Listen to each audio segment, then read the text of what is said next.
Bendiciones, mis amados hermanos, bienvenidos esta tarde a nuestro servicio dominical. Gracias al Señor que una vez más nos permite de nuevo tener contacto, tener comunión a través de este medio. Aleluya. Poder continuar hacia adelante predicando la palabra, haciendo la obra del ministerio que el Señor nos ha encomendado. Amén. Un saludo a todos y cada uno de ustedes en esta preciosa tarde. Si me acompaña esta oportunidad, libro 1 Timoteo, capítulo 4, verso 16.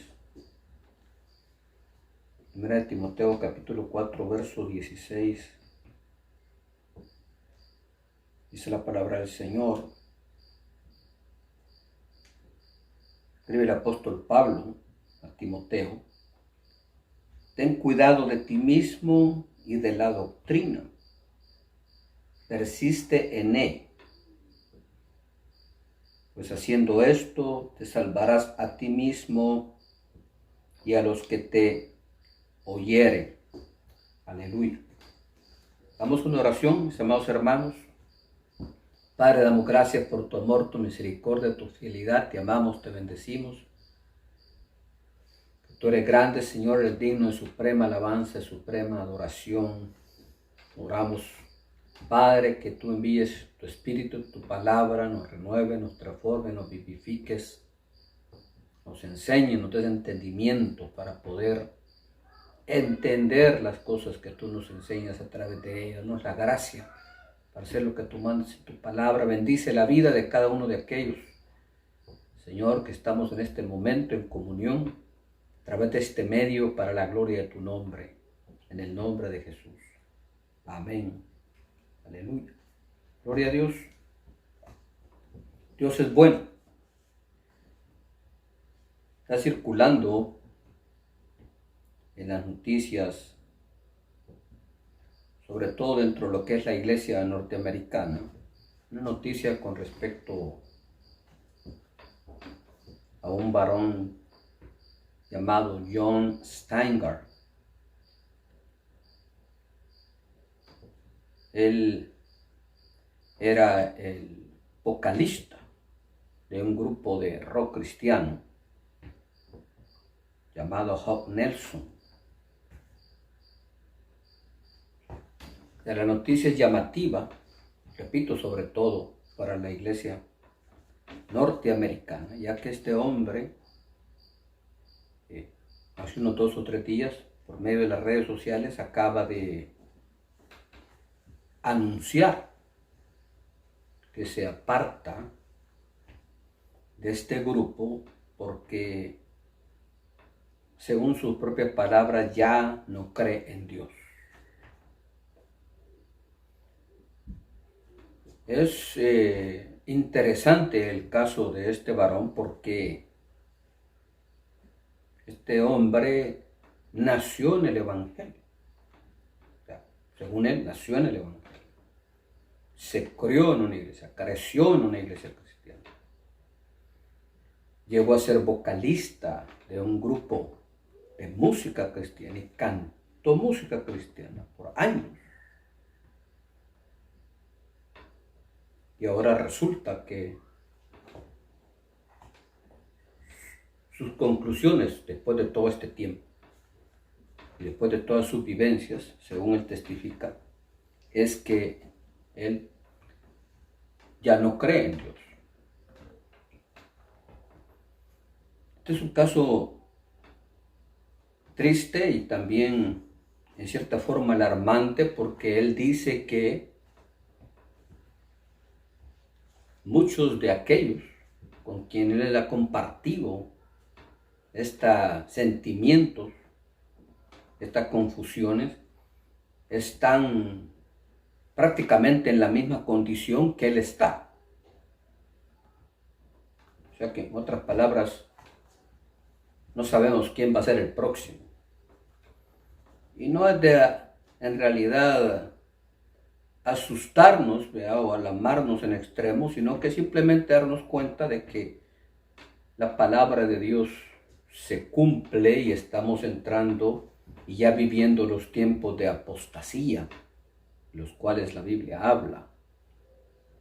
Pero por otro grado también es importante preguntarnos, ¿ya? ¿Qué es lo que nosotros estamos recibiendo de parte de los ministros o de parte de los líderes, de parte de las iglesias donde nos congregamos? ¿Qué es lo que nosotros estamos aprendiendo? ¿Qué estamos recibiendo? Amén. ¿Qué instrucción, qué enseñanza, amén, qué doctrina estamos recibiendo? O sea, ¿qué es lo que se le enseñó a este hombre por todos estos años, desde que nació hasta la edad que tiene hoy? Hombre ya, amén, joven, no viejo, pero maduro, un adulto ya joven. ¿Qué es lo que este hombre recibió? ¿Qué fue lo que se le enseñó? ¿Cuál fue su formación? También su instrucción. ¿Por qué este hombre hoy llega al punto de decir, después de haber vivido toda su vida en el cristianismo, que no cree en Dios? Amén. Podríamos decir que este hombre lamentablemente es el producto de una congregación donde se entretiene a la gente, no donde se le enseña la palabra de Dios. Y ese es el caso, lamentablemente, de muchas congregaciones en el tiempo que nosotros vivimos hoy. Muchas iglesias donde el entretenimiento es lo que hace que las personas vayan a las congregaciones, no el amor a la palabra de Dios, no el amor a Cristo, no la transformación genuina de un cristiano que se experimenta cuando se es salvo y se nace de nuevo. Ahora note lo que le aconseja el apóstol Pablo a Timoteo. Le dice: ten cuidado de ti mismo y de la doctrina. Amén. Persiste en ello, pues haciendo esto te salvarás a ti mismo y a los que te oyeron. O sea, la razón primordial por la cual el evangelio se predica es salvación. Amén. Pablo también le dice a Timoteo en estas epístolas, como leíamos el día de ayer, persiste en lo que has aprendido, sabiendo de quién nos has aprendido. Desde pequeño, oiga lo que le dice: desde pequeño has conocido las escrituras. No le digo, desde pequeño te entretuvieron, desde pequeño te enseñaron a tocar, desde pequeño te enseñaron, ¿verdad?, el lucerillo, el show. No, desde pequeño has sabido las escrituras. Oiga eso. La Biblia dice: instruye al niño en su camino, y aun cuando fuere viejo, ¿ok?, no le va a pasar la de John Steinhardt. Instruye al niño en su camino, y aun cuando fuere viejo, no se apartará de él. Instrucción es doctrina. La Biblia dice que los primeros creyentes en la iglesia primitiva eran adoctrinados, no entretenidos, adoctrinados. Eran enseñados en la palabra, eran enseñados en la oración, eran enseñados en la santidad, en la comunión. ¿Qué es lo que la gente está aprendiendo en las iglesias el día de hoy? ¿Qué es lo que nosotros estamos recibiendo como creyentes? ¿Qué instrucción? En realidad, nosotros conocemos lo que adoramos o adoramos lo que no sabemos. Es muy importante la doctrina. Es vital la doctrina. Amén. Es vital la instrucción. Es vital la enseñanza. El apóstol Pablo dijo en una ocasión: para todo y en todo he sido enseñado. Amén. Sé tener necesidad y sé tener abundancia. he sido enseñado. Cuando habla de Apolos, capítulo 18 del libro de los Hechos, dice que Apolos era un hombre instruido en el camino del Señor. Era instruido, era poderoso en la palabra, dice la Biblia. Amén. Era elocuente, aleluya. Bendito sea el nombre del Señor. Pablo era persuasivo, era poderoso en el conocimiento de la palabra. Amén. Era alguien que tenía un conocimiento pleno de lo que decía y lo que hablaba para la gloria de Dios. La doctrina es vital. Como decíamos en el mensaje de ayer, el fundamento no puede ser la música. El fundamento no puede ser el entretenimiento. El fundamento no puede ser el show. El fundamento no puede ser lo bonito que el stage parezca y lo atractivo que parezca. Eso tiene su lugar, tiene su momento, pero el fundamento es la palabra. El fundamento es la enseñanza. El fundamento es la instrucción. Ese es el fundamento. Amén. Aleluya. Ahora, del Evangelio completo podemos encontrar 5 pilares de la doctrina. Y dice la palabra de Dios en el capítulo 2 de Efesios que la iglesia está siendo edificada sobre el fundamento de los apóstoles y profetas, sobre la doctrina apostólica. Amén. Podemos encontrar en la doctrina 5 pilares básicos del Evangelio completo. Y vamos a mencionarlos en una manera breve, a vuelo de pájaro, como dice el dicho, porque podríamos hablar una noche entera, por lo menos, de cada uno de ellos. Amén. Vamos a ver cuáles son esos 5 pilares del Evangelio. El número 1 es el Evangelio de la regeneración. Entonces, en muchos lugares hoy no se predica un Evangelio que demanda un cambio de vida, una transformación. Como que ya no hay mucha atención entre el tipo de vida que la gente practica. No hay una separación del mundo. O sea, muchos creyentes hoy se confunden con el mundano, o sea, en el sentido de no hay una separación, no hay un grado de santidad que te distinga de aquel que no es hijo de Dios, lamentablemente. Ahora, segunda de Corintios 5:17, si usted lo busca en su Biblia, hoy vamos a estar usando la Biblia un poquito ampliamente.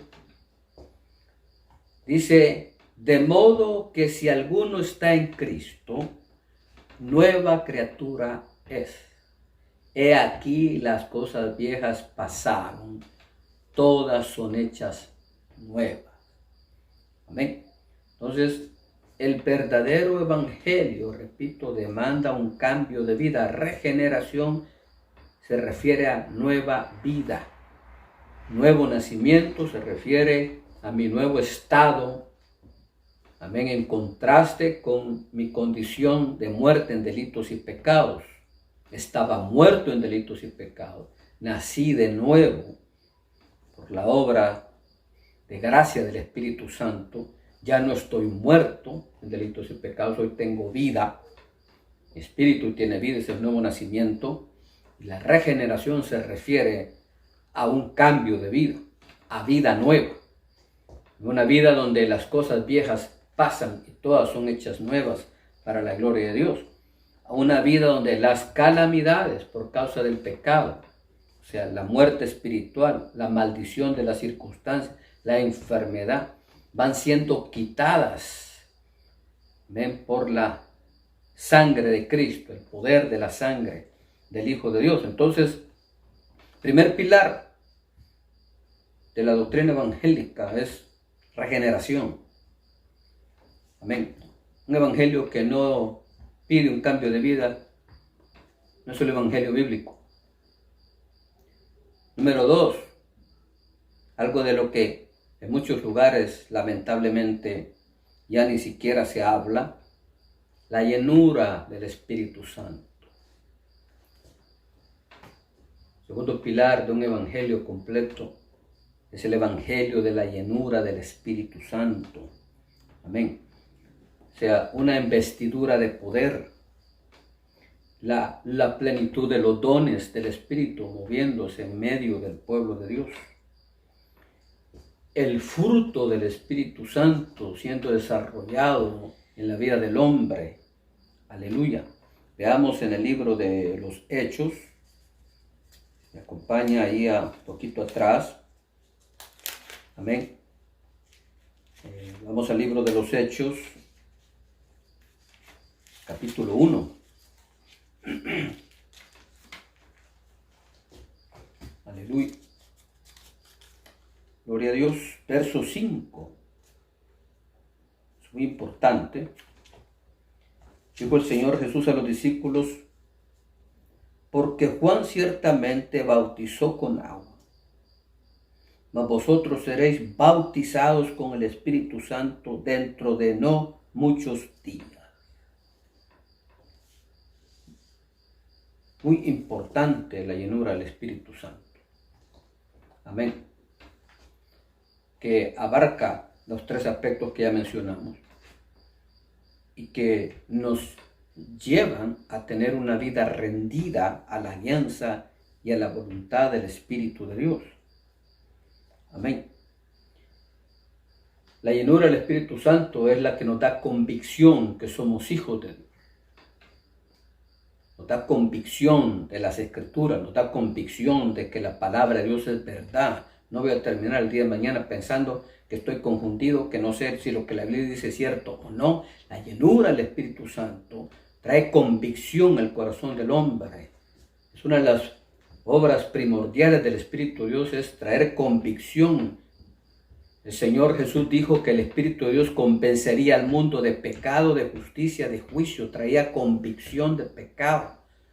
Traería la convicción a mi corazón de que soy un pecador redimido por gracia. Si soy un creyente genuino, tengo que saber que soy un pecador redimido por gracia. No que era buena gente y que no le hacía mal a nadie y que pues según yo Jesús no hubiera tenido que venir al mundo, mucho menos morir en una cruz, porque para mí eso no hubiera sido necesario porque yo tenía la gloria merecida y ganada. Un verdadero cristiano sabe que es un pecador redimido por gracia. El apóstol Pablo dijo esto: palabra fiel y digna de ser recibido por todos es esta, que Jesús, Cristo, vino al mundo a salvar a los pecadores, de los cuales yo soy el primero, a morir por los pecadores. Aleluya, a salvar lo que se había perdido. Bendito sea el nombre del Señor. El Espíritu Santo trae esa convicción. Me impulsa a la obra del ministerio. Amén. Me guía a toda verdad y justicia. Me santifica, me renueva, me fortalece, me consuela, me transforma. Bendito sea Dios. Aleluya. Muy importante. Número 3. El Evangelio de la sanidad divina. Y estas cosas que estamos mencionando en muchos lugares incluso se niegan, que los dones del Espíritu Santo ya no están, amén, en vigencia, que la sanidad divina en realidad en estos tiempos ya no se manifiesta. Ahora, lamentablemente muchos de los que dicen ser creyentes y que creen en estos aspectos fundamentales de la palabra de Dios son culpables a veces de que otros refuten que estas cosas existen, porque lamentablemente hay mucha charlatanería en este tiempo. Muchos abusan ignorantemente de la gracia de Dios. Llevan los conceptos bíblicos a ridiculeces como las que vemos en el tiempo que vivimos en este tiempo. Hoy se habla de el cigarro ungido, la manguera ungida, el saco ungido, amén, la cachetada del Espíritu, etcétera, etcétera, etcétera. Hay ridiculeces que se manifiestan en la iglesia de Cristo en este tiempo. Hay gente charlatana que con tal de hacerse famosa dice cualquier cosa para que el montón de ignorantes lo sigan y tenga ratings y tenga audiencia. Un creyente genuino debe escudriñar a la luz de la palabra de Dios lo que oye, lo que lee, lo que escucha, lo que mira. Aleluya. Como hijo de Dios tiene el deber de escudriñar las escrituras, es lo que Jesús dijo. Amén. Escudriña las escrituras porque ellas son las que dan testimonio de mí, dijo Jesús. La verdad está en la palabra de Dios, no en lo que alguien diga, no en lo que alguien piense, no en la opinión de este. Otro peligro, lo que vimos nosotros hoy, es que hay gente que ellos dicen Dios me dijo y nadie refuta lo que ellos dicen, porque ellos dicen que Dios se lo dijo, así es. Dios me dijo tal cosa, Dios me dijo esto, Dios me dijo lo otro, Dios me dijo aquí, Dios me dijo allá. Y toda la gente que lo está viendo y lo está oyendo dicen, ay, Dios le dijo esto, mire. No, qué tremendo, mire lo que Dios le dijo.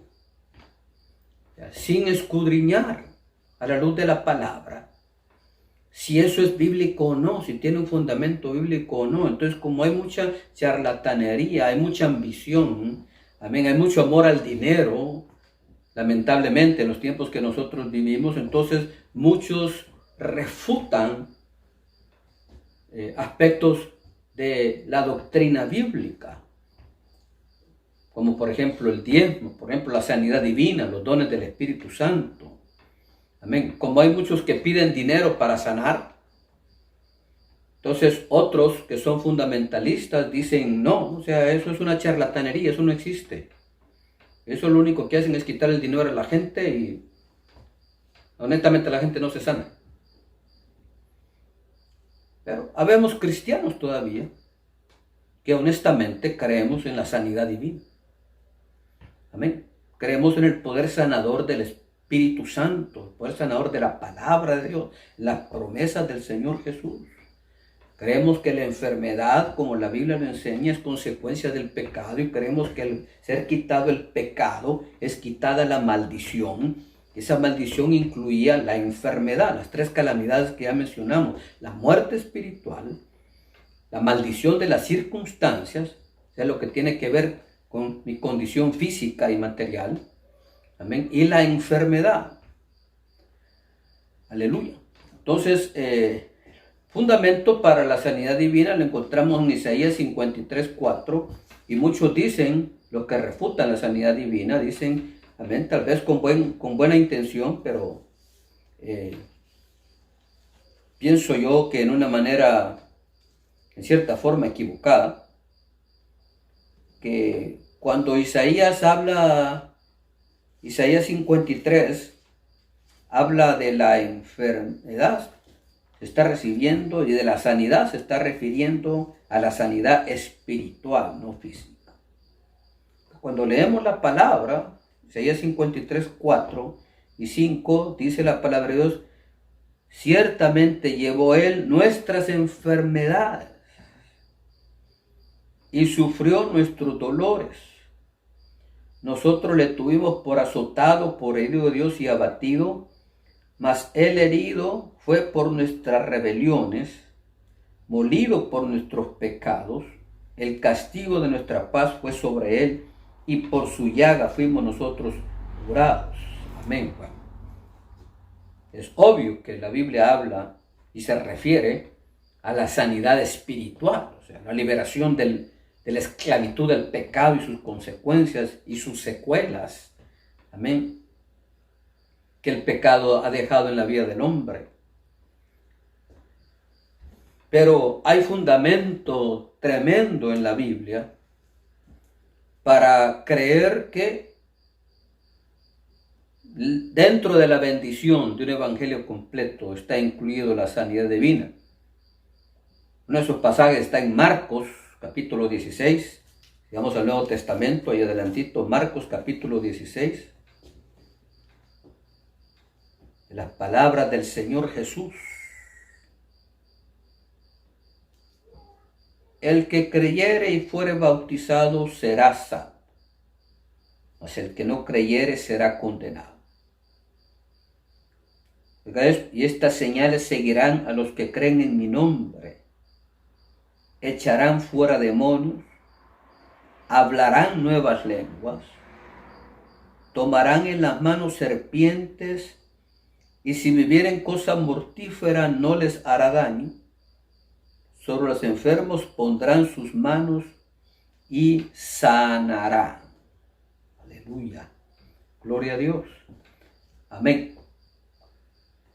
Se consideran tres fuentes primordiales para la enfermedad. La primera es el diablo, quien vino a matar, a robar y a destruir. Y la Biblia nos enseña que el Señor encontró personas enfermas que físicamente no tenían ninguna dificultad, sino que lo que tenían era espíritu de enfermedad. Una mujer encorvada, menciona la Biblia, es uno de esos casos. Amén, que Jesús encontró, que físicamente no tenía nada. Lo que tenía la mujer era un espíritu de enfermedad que no la dejaba, amén, caminar rectamente y normalmente. La Biblia dice que el Señor reprendió ese espíritu y la mujer fue sanada. Ahora, el Nuevo Testamento es el Nuevo Testamento viviente, es el Nuevo Testamento vigente. No podemos decir que en el Nuevo Pacto algunas cosas eran para antes, otras son para después. La Biblia dice que Dios es el mismo de ayer, de hoy y por todos los siglos. A través de toda la Biblia, Dios se manifestó al pueblo de Israel, en el Antiguo Testamento como su Dios, su sanador. Amén. Promesas de sanidad, que si el pueblo de Dios guardaba los estatutos, la palabra de Dios, Dios los guardaría de las enfermedades, de las plagas. Por el contrario, si pecaban, si se apartaban del Señor, todas estas plagas, estas enfermedades los alcanzarían. Aleluya. Amén. Hay sin número de textos bíblicos en el Nuevo Testamento que hablan de sanidad. Empezando por el ministerio del Señor Jesús, 3/4 partes del ministerio de Jesús fueron dedicadas a la sanidad. O sea, la obra redentora de salvación de Jesús iba acompañada de la sanidad. Los evangelios revelan un Cristo que sana y salva. Amén. Entonces el diablo, el pecado, la maldición son las tres causas que encontramos en la palabra para la enfermedad. Por esa razón, aquel que es liberado del pecado puede aspirar a ser sano. Amén. Para eso tiene que perseverar en tres cosas también. La oración. Amén. El poder de Dios es desatado a través de la oración. Santiago dice, ¿está alguno enfermo entre vosotros? Llamen a los ancianos y la oración únjale con aceite y la oración de fe sanará al enfermo. Dice, aquel que está enfermo y aspira a ser sano en Cristo debe perseverar en la oración, en la fe, debe creer a la palabra de Dios, debe ser obediente a la palabra de Dios y a la guianza del Espíritu Santo. Amén. Bendito sea el nombre de Dios. Punto número 4, el Evangelio de la prosperidad. Hoy existe una corriente, sobre todo aquí en Estados Unidos, que ya se ha expandido por el mundo entero, llamada el Evangelio de la prosperidad. Bueno, no hay Evangelio de la prosperidad. No hay. Hay Evangelio. La prosperidad está incluida, amén, podríamos incluirla en el Evangelio completo, porque la prosperidad viene a ser la redención de las circunstancias que fueron afectadas a causa del pecado. Amén. Y tenemos en la Biblia fundamento bíblico para entender y creer que la prosperidad es parte de la bendición. Parte. No es el fin. Ese es el problema con el evangelio de la prosperidad que se predica hoy. Que un Dios que te quiere rico, un Dios que te quiere sano, un Dios que te quiere rico, un Dios que te quiere sano, un Dios que te quiere próspero, un Dios que te quiere... Pero no se habla del pecado. No se habla de la santidad, de la justicia del reino de Dios.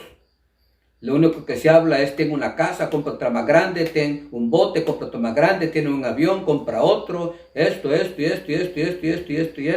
Si tienes 1 millón, agarra otro millón, si tienes medio millón, agarra otro medio millón, si tienes 1 billón, busca cómo agarras otro, etcétera, etcétera, etcétera. O sea, la Biblia no enseña eso, ese es un evangelio que no es bíblico. Por eso es importante lo que estamos hablando. Un evangelio genuino incluye las doctrinas que hemos mencionado. Voy a repetirlas. Amén. Muy importante que lo entendamos. Regeneración. Yo no puedo hablar solo de dinero, dinero, dinero, dinero, prosperidad, prosperidad, prosperidad. Esto, casas, botes, barcos, aviones. Sin hablar de una vida regenerada. Sin hablar de la llenura del Espíritu Santo. Amén. No puedo usar la sanidad divina para lucro. No puedo pedirle a la gente, siembra $100,000 en este momento, y si siembras $1,000 en este momento, entonces serás sano. Jesús nunca hizo eso. Jesús nunca le pidió nada a nadie para sanar. Lo único que Jesús exigía era fe. ¿Crees que puedo hacer eso? Eso era todo. ¿Crees? Eso era todo. Por eso es que hay hoy fundamentalistas de la Biblia que rechazan estas doctrinas por charlatanes que cobran por sanar gente. En estos tiempos, mis amados hermanos, vamos a tener que meternos a la Biblia. En estos tiempos que vamos a vivir, vamos a tener que meternos a la palabra de Dios. Amén. Jesús nunca cobró por sanar a nadie. Entonces, la sanidad divina existe. Usted y yo, que somos los cristianos de este tiempo, tenemos un reto tremendo ahorita. Le voy a decir cuál es el reto. El reto que nosotros tenemos es demostrar que la sanidad divina es bíblica, que la llenura del Espíritu Santo es bíblico, que la prosperidad está incluida en la bendición para el que es hijo de Dios, pero que somos creyentes que vivimos en santidad, en justicia, que buscamos el reino de Dios y que no somos charlatanes ni ambiciosos, amén, ni vamos detrás de ganancias deshonestas, como la Biblia advierte que no se debe hacer. Tenemos un tremendo reto, hermano. Tenemos el reto de demostrar, amén, que no todos los que creemos en la sanidad divina somos charlatanes, que no todos los que creemos en la llenura y los dones del Espíritu Santo somos una bola de impíos, amén. Somos una bola de falsos creyentes, que vamos como caballos desembocados detrás del dinero, porque no es así. Que los que creemos en la prosperidad entendemos lo que es prosperidad, porque la prosperidad en la Biblia no se mide en términos de dinero nada más. Ojalá que eso lo entendamos bien, mi amado hermano. La prosperidad es una añadidura, no es el fin. Está incluida dentro de un evangelio completo, pero no es el fin. Dios no nació para hacerme rico, no. Dios no existe para hacerme rico. Jesús no nació para hacerme rico. Jesús nació para salvarme, para dar su vida en rescate por muchos, como dice la palabra de Dios. La salvación es el objetivo primordial del evangelio de Cristo. Eso tiene que estar claro. Todo aquel que me estoy yendo en este momento, hermano, asegúrate antes de cualquier cosa que eres salvo. Asegúrate antes de cualquier cosa que has nacido de nuevo. Asegúrate que no eres un religioso mejorado. Asegúrate que eres un hijo de Dios. Eso es lo más importante y el fundamento de todo. Pero la prosperidad no está ligada a lo material completamente. De hecho, la prosperidad completa incluye prosperidad espiritual, que es lo más importante, prosperidad mental, una mente sana y libre, prosperidad social, estar rodeado por personas que te aman por lo que eres, no por lo que tienes. Amén. Prosperidad física, o sea, salud. La salud es una riqueza. Y el dinero no compra salud, compra medicinas. La salud la da Dios. Y prosperidad financiera. O sea, la prosperidad financiera es simplemente, amén, parte de la prosperidad completa. Es un aspecto. Y en la Biblia, cuando nosotros vemos el término prosperar, no se refiere a dinero en muchos casos. Como por ejemplo en Génesis capítulo 39, verso 23, cuando dice la palabra de Dios que el carcelero, cuando José estaba en la cárcel, el carcelero no tenía que preocuparse por nada de lo que José hacía, porque todo lo que José hacía, Dios lo prosperaba. No quiere decir, José no tenía un casino. No era un casino el que tenía a su disposición, y todo lo que José hacía, Dios lo prosperaba y el dinero entraba por todos lados y como que era porcón, saltaba por todas partes. No, la Biblia no dice eso, no se está refiriendo a material, está refiriendo a lo que él hacía, a su administración, a su trabajo, a sus responsabilidades. Amén. Dios lo bendecía para que todo lo que él hiciera le saliera bien para la gloria de su nombre. Igual dice que Josué 1:8, un versículo súper conocido por todos nosotros, donde Dios le dice a Josué, amén, que hará prosperar su camino y todo le saldrá bien. Amén. Entonces, no se está refiriendo a dinero, le está hablando y le está instruyendo para que se prepare hacia la conquista de la tierra prometida. Le está diciendo que el propósito para el cual ha sido llamado, que el plan de Dios en su vida se llegará a cumplir, le saldrá bien. Amén. Será prosperado por la mano de Dios. No está hablando de dinero. Amén. Está hablando del propósito de Dios. La prosperidad no está ligada a lo material solamente. Por eso el que no entiende esta doctrina se va a equivocar y va a entender que prosperidad es dinero. No, prosperidad no es dinero. Empieza primero con una poderosa relación con Dios. Porque en la Biblia ningún impío, ningún inicuo, ningún inconverso fue prosperado por Dios. Cada vez que usted encuentra en la Biblia un hombre próspero por parte de Dios, es un hombre íntegro, es un hombre sano, es un hombre libre, es un hombre que tiene una poderosa relación con Dios y que no practica el pecado. Muy importante. El quinto pilar de un evangelio completo, la segunda venida de Cristo. Otra enseñanza que hoy se refuta, que eso no existe, que eso no es cierto, que eso no se va a dar, que cuándo va a suceder, y que si Cristo viene, la iglesia no está preparada para que Cristo venga, etcétera, etcétera, etcétera, etcétera. O sea, leámoslo, 1 Tesalonicenses 4, versos 16 y 17, allá adelantito de la Biblia. Aleluya. Gloria a Dios. Muy importante, mis amados hermanos, los aspectos que estamos mencionando. 1 Tesalonicenses 4:16. Amén. Aleluya. Dice la palabra del Señor, porque el Señor mismo, con voz de mando, con trompeta de arcángel y con trompeta de Dios, descenderá del cielo. Los muertos en Cristo resucitarán primero, luego nosotros los que vivimos, los que hayamos quedado, seremos arrebatados juntamente con ellos en las nubes para recibir al Señor en el aire, y así estaremos siempre con el Señor. Pero la segunda venida de Cristo incluye dos aspectos. Primero, el rapto. ¿Ven? Y la segunda venida de Cristo en gloria. Aleluya. Bendito sea el nombre del Señor. Debemos vivir poniendo nuestra mirada en el futuro, o sea, en la gloria, que es nuestro destino, en el reino eterno de Dios.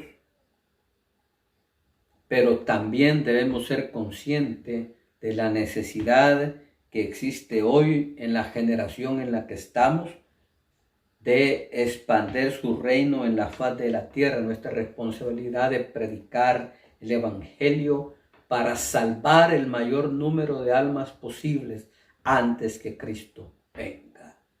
Amén. Y no nos equivoquemos con ese asuntito de que el Señor no puede venir porque la iglesia no está preparada. El Señor no puede venir porque mire lo que está sucediendo. El Señor no puede venir. Nada de eso tiene que ver con la venida de Cristo. Hay un remanente fiel. Siempre lo ha habido a través de la historia de la iglesia, a través de la historia del pueblo de Israel. y ese remanente fiel sigue existiendo el día de hoy. Si hay gente charlatana, si hay gente hipócrita, si hay gente descuidada, si hay gente que practica el pecado dentro de las iglesias, si hay gente inconversa, si hay cizaña. Amén. Eso no tiene que ver nada con la venida de Cristo. Hay un remanente fiel y por ese remanente fiel Cristo puede venir ya, antes que este video se termine. No nos equivoquemos, preparémonos. Cristo viene pronto para la gloria de Dios. Entonces, hermano que me estás escuchando, ojalá que en tu iglesia y nosotros aquí en Ministerio Cosecha no tenemos la mala costumbre, la falta de ética de estar sacando gente de otras congregaciones.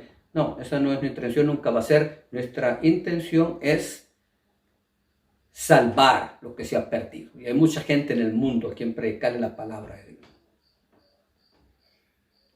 Pero como ministro siento un deber ahora hacia todo aquel que es cristiano. Cuídate y cuida la doctrina. Escudriña el lugar donde estás. Escudriña si tus hijos están siendo instruidos. Escudriña si estás recibiendo el alimento, la palabra sólida que te va a hacer crecer en gracia, en espíritu, en conocimiento, en carácter, en fe, para la gloria de Dios. Amén. Y si estás en un lugar donde lo que se hace es entretener a la gente, mi consejo como ministro es que salgas de ese lugar, ores al Señor, busques la alianza del Espíritu Santo que te guíe hacia una iglesia genuina donde se predica el verdadero evangelio para la gloria de Dios. Un evangelio donde eres regenerado, un evangelio donde eres lleno del Espíritu Santo, un evangelio donde se cree en la sanidad divina, se cree en la bendición de las circunstancias y donde se está esperando la venida del Hijo de Dios para la gloria del Señor. Que el Señor nos ayude. Amén. Guardémonos nosotros, guardemos la doctrina. Bendito sea el nombre del Señor. Olvidémonos del entretenimiento. Olvidémonos del show. Amén.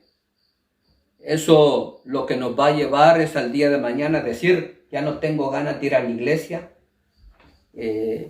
Me aburre la iglesia. Me aburren los cultos. Amén.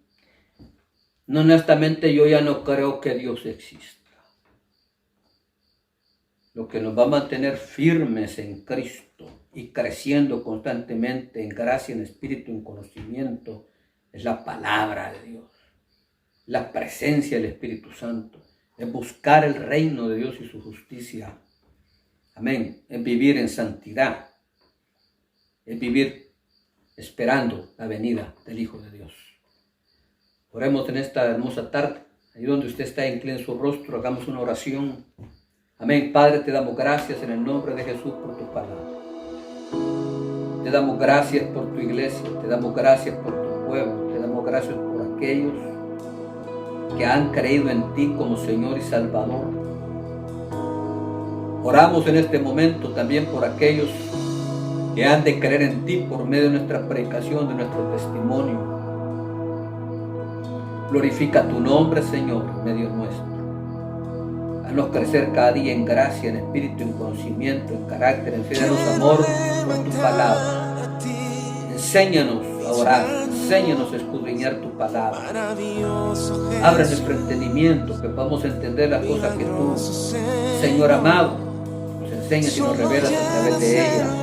Que podamos cuidarnos, cuidar, Señor, aquello que está en nuestro carne, cuidar la doctrina, la enseñanza sobre la cual tu iglesia ha sido fundada, fundamentada para la gloria de tu nombre. Gracias, oh bendito Dios. Tú eres el único y sabio Dios, Rey de los siglos, como dijo su siervo Pablo. Inmortal, invisible. Dice a toda gloria, a toda honra, a todo poder y majestad por los siglos de los siglos. Amén. Bendiciones, mis amados hermanos, un abrazo.